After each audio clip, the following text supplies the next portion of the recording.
একদিন। এই মাসে কারা পাবে ২,০০০ টাকা? নাম বাদ পড়বে অনেকে। ভাতা নিয়ে নতুন নিয়ম আনলো রাজ্য সরকার। রাজ্য সরকারের তরফে জানানো হয়েছে, অন্নপূর্ণা ভান্ডার প্রকল্পে প্রকৃত উপভোক্তাদের চিহ্নিত করতে তথ্য যাচাই করা হবে। যেসব পরিবারের বার্ষিক আয় ১ লক্ষের বেশি, তাদের এই প্রকল্পের তালিকা থেকে বাদ দেওয়া হবে। এছাড়াও আগামী আগস্ট মাস থেকে আশাকর্মী এবং অঙ্গনওয়াড়ি কর্মীদের এই প্রকল্পের আওতার বাইরে রাখার কথা জানানো হয়েছে। মাঠ পর্যায়ে তথ্য যাচাইয়ের জন্য বিধায়কদের নির্দেশ দেওয়া হয়েছে। তবে সরকার স্পষ্ট করেছে, যাচাই প্রক্রিয়া চললেও যোগ্য উপভোক্তাদের ভাতা বন্ধ হবে না। সমস্ত তথ্য যাচাই শেষ হওয়ার পর ডিরেক্ট বেনিফিট ট্রান্সফারের মাধ্যমে সরাসরি ব্যাংক অ্যাকাউন্টে ৩,০০০ পাঠানো হবে।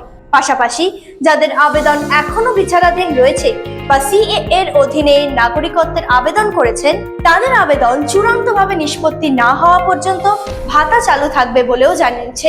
এরকম আরো আপডেট পেতে নজর রাখুন যুবশক্তি বাংলা।